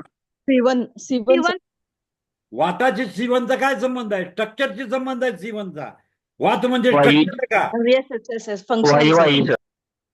म्हणजे फंक्शनशी रिलेटेड आहे. वायू म्हणजे S1 आलं. मोशन, मोशन म्हणजे फंक्शन. म्हणजे फंक्शनल रेमेडी कुठली झाली? S1 झाली. 1. आणि कफ म्हणजे काय? त्याचं स्ट्रक्चर आहे. आलं का लक्षात? कफ याचा अर्थ स्ट्रक्चर आलं. वात पित्त कफ. आयुर्वेदामध्ये आपण 3 शब्द पाहतो. वात पित्त कफ. वात म्हणजे फंक्शन, पित्त म्हणजे मेटाबॉलिक ऍक्टिव्हिटी. त्या ठिकाणी जे काही केमिकल चेंजेस असतात, सिक्रिशन, अमुक तमुक जे सगळं जे आहे, that is consider as a pitta. आणि कफ म्हणजे त्याचं स्ट्रक्चर येतं. लक्षात घ्या. Skeleton related to the bone structure. लक्षात आलं का? या 3 कंडिशन आहेत. या 3 कंडिशन आहेत. या 3 कंडिशनसाठी आपल्याकडे रेमेडी आहे S1 वर्क ऑन द वात. म्हणजे फंक्शन ऑफ द सेरेबेलम बिघडलं, फंक्शन ऑफ द बोन्स बिघडलं, फंक्शन ऑफ द सेरेबेलम बिघडलं, फंक्शन ऑफ द सेरेबेलम बिघडलं. You should go for the S1, not C1. You can't go for the C1. You have to go for S1. S1 ला जावं लागेल तुम्हाला. पण त्याचं structural problem आला, गॅलॉसिस झालं. तिथं रिडिंग येतं, MRI मध्ये लिहिलेलं असतं. तिथं काय लिहिलेलं असतं? गॅलॉसिस आहे, स्वेलिंग आहे, इन्फ्लामेटरी कंडिशन आहे, आणि एक डॅमेज कंडिशन दाखवतात. इन्फ्रॅक्शन शब्द आहे, ते तुम्हाला मी सांगेन. MRI मध्ये ते शब्द आहेत. इन्फ्रॅक्शन, स्वेलिंग, वर्क कमी करणं, फंक्शनल प्रॉब्लेम असेल तर S1 आहे, स्ट्रक्चरल प्रॉब्लेम असेल तर C1 आहे. स्ट्रक्चरल प्रॉब्लेम असेल तर you have to go for the C1, not for S1. म्हणजे तिथे काय झालेलं आहे याच्यावर तुमची रेमेडी अवलंबून आहे. मग तुम्हाला फंक्शन माहिती पाहिजे. What pons is doing, what doing the cerebellum. सेरेबेलचं काय काम आहे, मेडुला ऑब्लॉंगेटाचं काय काम आहे, यू मस्ट नो दॅट. आणि त्याच्या रिलेटेड तुमचे सिम्पटम्स येतात. ते सिम्पटम बघून तुम्ही लक्षात ठेवू शकता की मेडुलामध्ये प्रॉब्लेम आहे का, पोन्समध्ये प्रॉब्लेम आहे का, सेरेबेलममध्ये प्रॉब्लेम आहे का, सेरेबेलममध्ये प्रॉब्लेम आहे. Without MRI you can see. प्रत्येक गोष्ट MRI येत नाही. तुम्हाला मी सांगितलं, पूर्वरूप, रूप आणि संप्राप्ती. आयुर्वेदाने 3 कन्सेप्ट सांगितलेले आहेत. इटिओलॉजी ऑफ द डिसीज मध्ये पूर्वरूप, रूप आणि संप्राप्ती. द क्लासिफिकेशन 3 कंडिशन मध्ये डिसीज कॅरेक्टरिस्टिक असतं. पूर्वरूप, पूर्वरूपात काय दाखवतं? फंक्शनॅलिटी कमी झालेली असते, फंक्शन कमी होतं. दॅट इज अ पूर्वरूप. रूपामध्ये काय दिसतं? तिथं काहीतरी इंडिकेशन दिसतं, दॅट इज अ रूप. आणि संप्राप्ती म्हणजे डॅमेज झालेलं असतं, that is called as a संप्राप्ती. आयुर्वेदाने क्लासिफिकेशन 3 लेवलला केलं: पूर्वरूप, रूप आणि संप्राप्ती. MRI मध्ये काय दिसणार तुम्हाला? संप्राप्ती झालेले कळतं MRI. MRI cannot show you the functionality of the thing.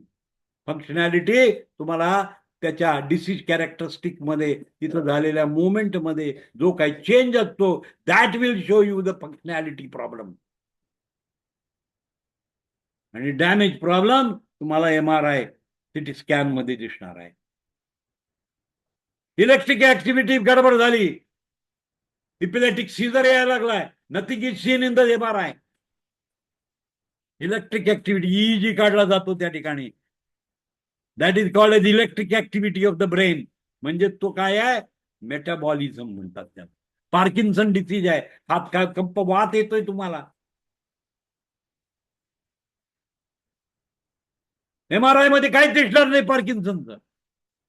Nothing will show in the MRI because electric activity of the brain change झालेली आहे, सिक्रेशन चेंज झालेलं असतं. So that is called as a metabolism. त्याला आपण metabolism म्हणतो. Metabolism related to पित्त दोष. हा पित्त दोष in Ayurveda is called as metabolic disorder, is called as a pitta दोष इन आयुर्वेदा. त्याला पित्त दोष म्हणतो आपण. which is related to the electric activity and the chemical changes in the brain is called as पित्त दोषाः. म्हणजे 3 प्रकारचे दोष होतात, वात, पित्त आणि कफ. कफ म्हणजे स्ट्रक्चर, पित्त म्हणजे मेटाबॉलिझम आणि वात म्हणजे function. The function, structure and metabolism are the conditions of the damage. या 3 गोष्टीवर डॅमेज आहे. या 3 गोष्टीवर डॅमेज आहे. त्यामुळे S1 is very important because it works on the physiology. Functional remedy आहे, फंक्शन्स रेमेडी. सिक्रिशन S2 आज सिक्रिटरी लेवलला काम करणारा हे आहे. सिक्रिशन कमी होणे, सिक्रिशन जास्त होणे याच्याशी रिलेटेड S2 आहे. It's a granular remedy which works on the secretion part. जिथं सिक्रिशन होतं तिथं रिलेशन S2चं आहे. S1 is work on the functionality of the organ आणि त्याच्यात C1 goes for the structure of the organ. स्ट्रक्चरवर काम करणारी रेमेडी. आणि त्यामुळे तुम्हाला माहिती पाहिजे की ब्रेन स्टेमला मी पॉइंट लावतोय. ब्रेन स्टेम मध्ये प्रॉब्लेम आहे म्हणजे मिड ब्रेन, पोन्स अँड मेडुलाला प्रॉब्लेम आहे. You must know the function of the mid brain, pons and medulla. त्याचं फंक्शन काय आहे, काय फंक्शन आहे त्याच्यात फंक्शनल डिफेक्ट होऊ शकतो, त्याचा स्ट्रक्चरल डिफेक्ट होऊ शकतो.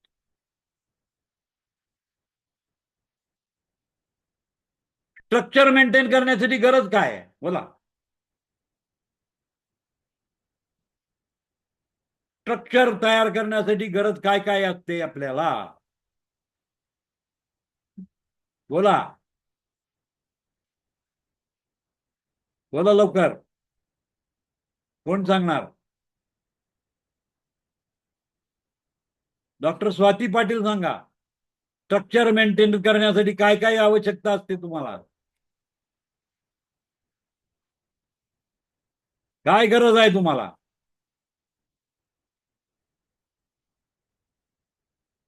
सपनाली पाटील सांगा. कुठलंही स्ट्रक्चर मेंटेन करायची गरज काय आहे.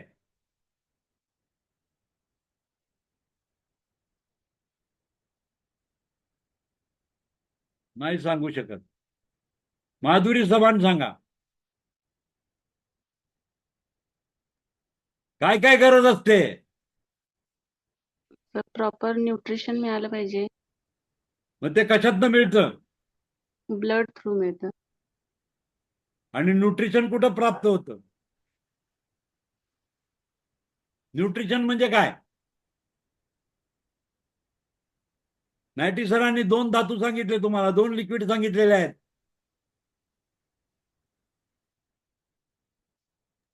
ब्लड आणि lymph. And the blood. Blood and lymph.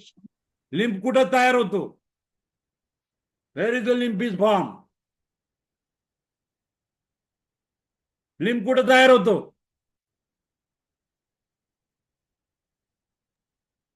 रसधातू कुठं उत्पन्न होतो. स्टमक मध्ये. फक्त स्टमकच का.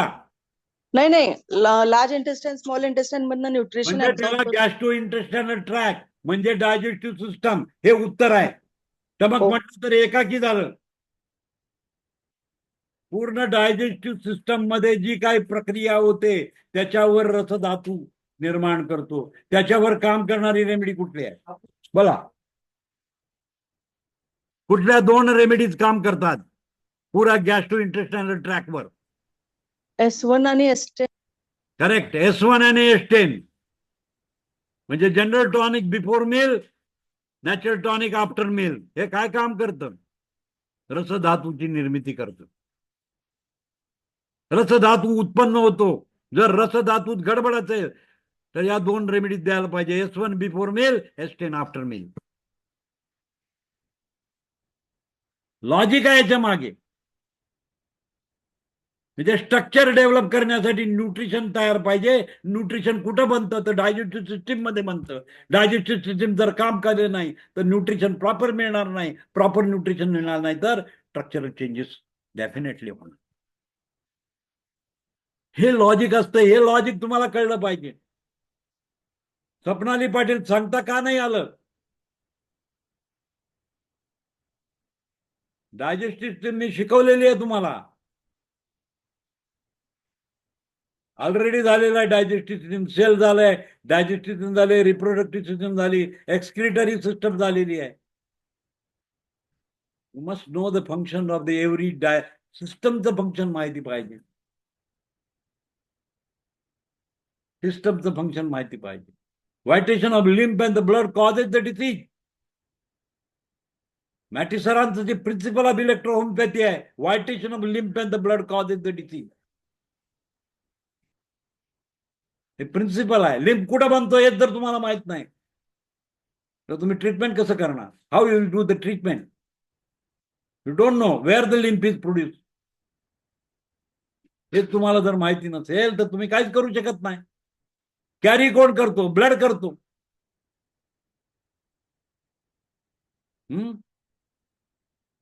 ब्लड कॅरी करतो, लिम्फॅटिक सिस्टम कॅरी करते. हे तुम्हाला माहिती पाहिजे. म्हणजे structure of the brain, pons and medulla and cerebellum याच्यासाठी न्यूट्रिशन गरज आहे. म्हणजे जर न्यूट्रिशनल डेफिशियन्सी असेल तर ब्रेन मध्ये डॅमेज होणार. Structure will be loss of the brain. ब्रेनचं स्ट्रक्चर लॉस होणार. याचं कोरिलेशन लावता आलं पाहिजे. सेरेब्रल ॲट्रोफी आहे. ॲट्रोफीचे केसेस येतात. What is the meaning of atrophy? Atrophy means अपचन होणे. सेल डॅमेज झालेले असतात. लॅक ऑफ द न्यूट्रिशन, सेलमध्ये काय होतं? चेंजेस झालेले असतात. आणि the nutrition is actually nutrition बनतं कुठं? तर your digestive system is responsible for that. म्हणून लिकी गायट, लिकी ब्रेन. लिकी गायट, लिकी ब्रेन. गाईट म्हणजे तुमची GI tract. The GI tract is called as gut. The mortality of the gut. Mortality of the gut म्हणजे काय? The motion related with the gut. जर प्रॉपर मोशन नसेल, अन्न पुढे ढकललं जात नसेल प्रॉपरली, तरी सुद्धा रसधातू उत्पन्न होणार नाही. म्हणजे ज्याला कॉन्स्टिपेशन आहे, ज्याला संडासलाच होत नाहीये, असा पेशंट मध्ये पेरिस्टॅटल मुवमेंट बिघडलेली असते. And when there is no peristatal movement, there is no proper ras formation. No lymph is produced. And lymph proper नाही झाला तर cerebral atrophy 100% होणार. It is correlated with the digestive system. म्हणून आयुर्वेदामध्ये ट्रायपॉडिक concept आहे. वात, पित्त, कफ. दिस is called as अ ट्रायपॉडिक. 3 स्तंभ आहेत त्याचे. वात, पित्त, कफ हे 3 स्तंभ आहेत. या 3 स्तंभावर तुमची सिस्टम डिपेंडेंट आहे. Any atrophy lead to disturbance of the 3 system. Digestive, circulatory म्हणजे अँड मेटाबॉलिझम आणि तुमची कफ. वात, पित्त, कफ हे 3 गोष्टी इम्पॉर्टंट आहेत. आयुर्वेदाने त्याला 3 कन्सेप्ट लावले. वात, पित्त, कफ. म्हणजे function, chemical process and structure. Function, structure, metabolism हे कंपल्सरी पाहिजे to growth of this system. Growth करण्याकरतासाठी पाहिजे. हार्मोनल सिस्टीम जबाबदार आहे.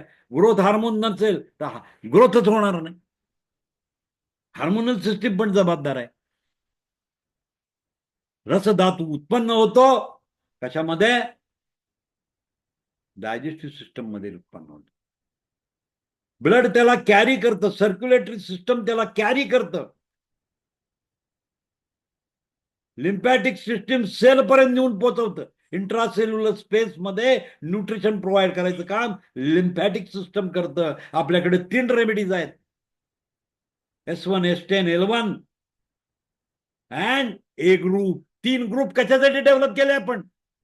S ग्रुप तयार केला, L ग्रुप तयार केला, A ग्रुप तयार केला. What is the use of हे 3 ग्रुपचा उपयोग काय आहे? याच्यासाठी 3 ग्रुप आहेत. S ग्रुप, L ग्रुप आणि A group. A group provide blood circulation related to the blood आहे. L हा लिम्फसाठी संबंधित आहे. S हा जनरेशन ऑफ द लिम्फसाठी संबंधित आहे. तो बेसिकली मॅटी सरांनी जे 3 ग्रुप तयार केले, हे 3 ग्रुपचं रिलेशनशिप त्याच्याशी आहे. Related to any atrophy it is related with that system. हे लक्षात ठेवायचं. त्यामुळे हे आलंच पाहिजे तुम्हाला. याच्याशिवाय तुम्ही जाऊ शकत नाही पुढे. व्हेरी इम्पॉर्टंट कन्सेप्ट आहे. म्हणून tripodic division of Ayurveda is very important. मी आयुर्वेदाला कोरिलेट करतो. हे सगळं आयुर्वेदातनच जन्माला आलेलं आहे.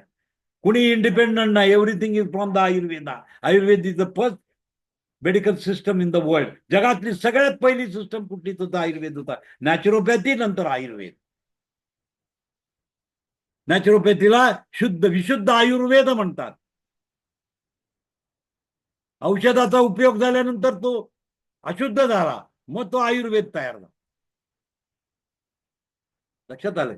लाईफस्टाईल रिलेटेड, लाईफस्टाईल चेंज करून बरे होणारे रोग नॅचरोपॅथीनं लाईफस्टाईल बदलली जाते आणि तुमचे रोग बरे होतात. पण त्याच्यापेक्षा नाही होत असेल तर काय चिकित्सेचा उपयोग करायला लागतो. वनस्पती शास्त्राचा वापर करतो आपण, त्याच्यामध्ये आयुर्वेद येतो. आयुर्वेदाचं सूक्ष्म रूप काय आहे? Nagarjun is the leader of electrohomeopathy. Nagarjun हा पहिला होता की जो रसशास्त्राची डेव्हलपमेंट केली. नागार्जुनने रसशास्त्र म्हणजे सूक्ष्मीकरण करण्याचे तंत्र वापरलं.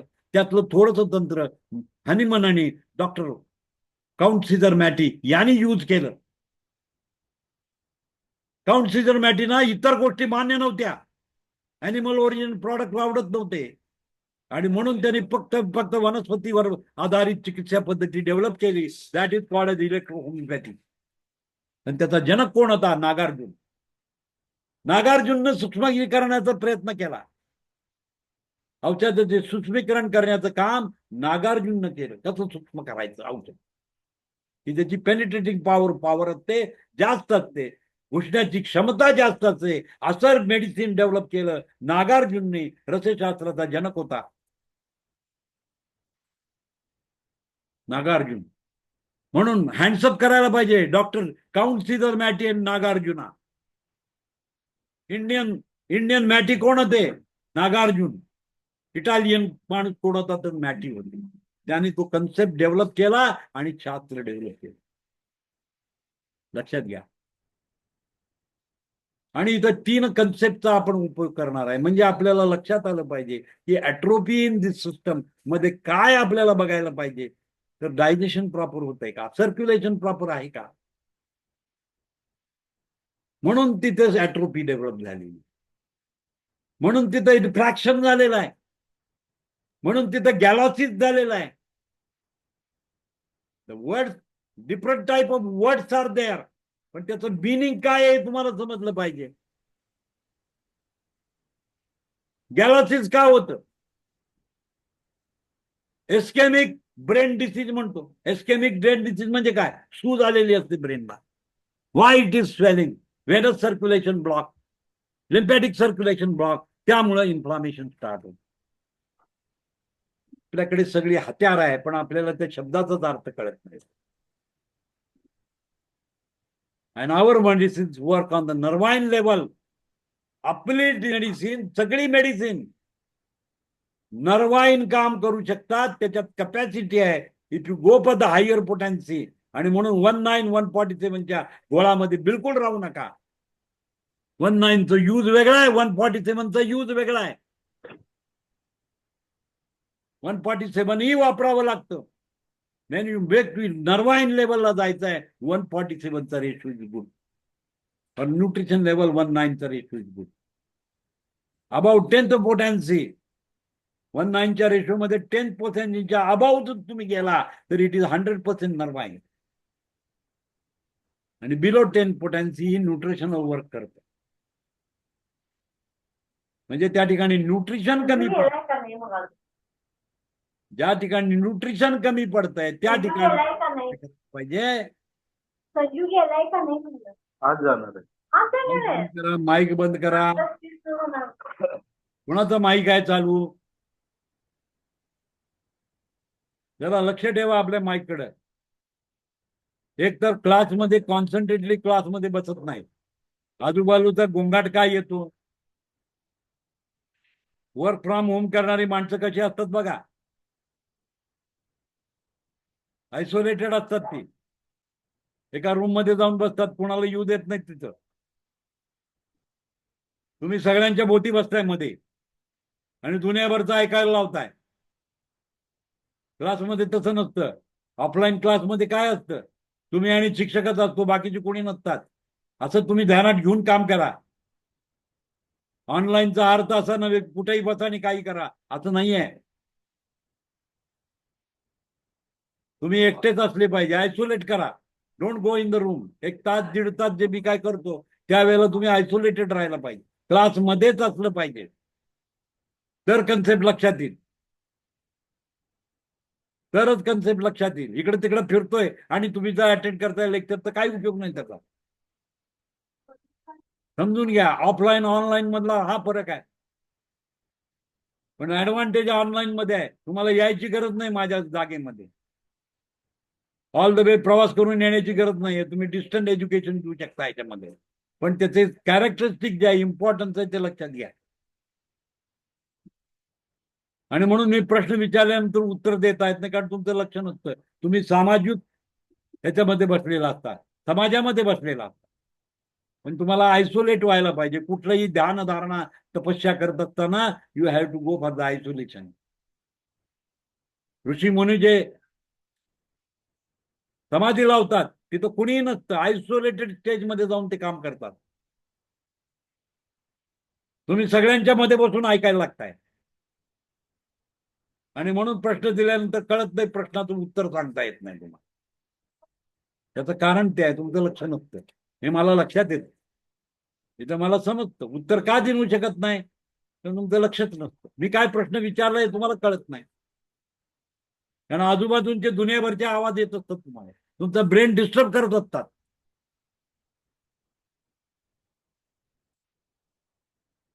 परफेक्टनेस येण्याकरता तपश्चर्या करण्याची आवश्यकता आहे. कुठलीही गोष्ट तपश्चर्या केल्याशिवाय येत नाही. टीव्ही बघत क्लास अटेंड करायचा, दुसरं कोणाची तर बोलत क्लास अटेंड करायचा. मला कळतं इथं माईक ऑन झालं की समजतं की सराउंडला 50 माणसं आहेत की नाही ते. त्यामुळे आयसोलेटेड रूम मध्ये जाऊन तुम्ही काम करा. तिथं कोणी आलं नाही पाहिजे. तुमचं लक्ष 100%, 1 तास 1.5 तास मी जे काही शिकवणार आहे हे 100% तुमच्या डोक्यामध्ये जाणार आहे, अन्यथा जाणार नाही. त्यासाठी हे प्रिकॉशन आहे. तुम्ही सगळे सिनियर आहात, हे सांगण्याची मला गरज नाहीये. हे तुम्ही समजून घेतलं पाहिजे.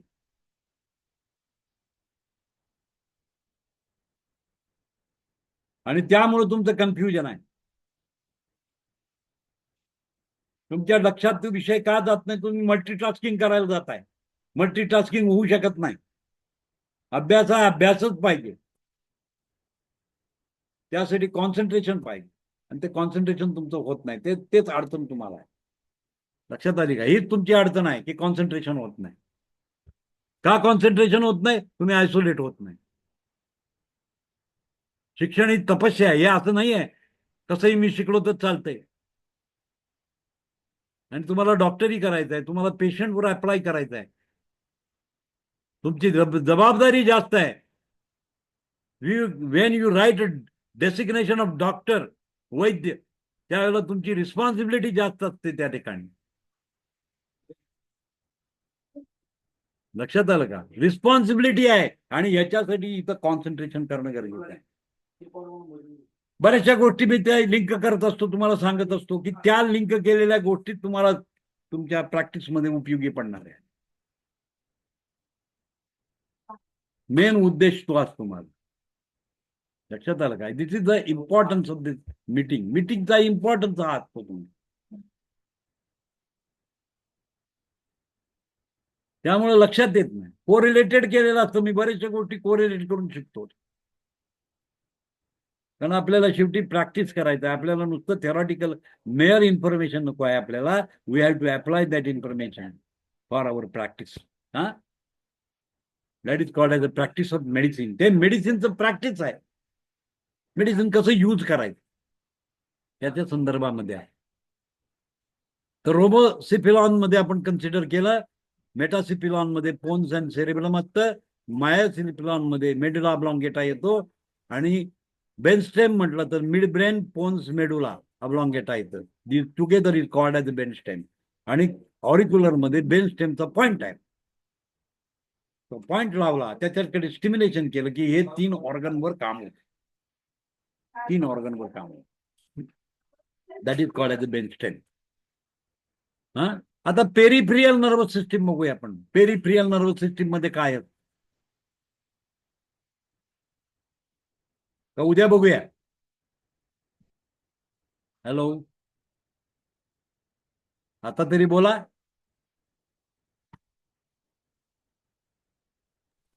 सर अनेक अर्धा तास चालते. सर उद्या बघूया. चालेल चालेल, उद्या बघूया. 10 वाजले. ठीक आहे. हा ठीक आहे. Okay, okay okay. ठीक आहे. थँक्यू. ठीक आहे.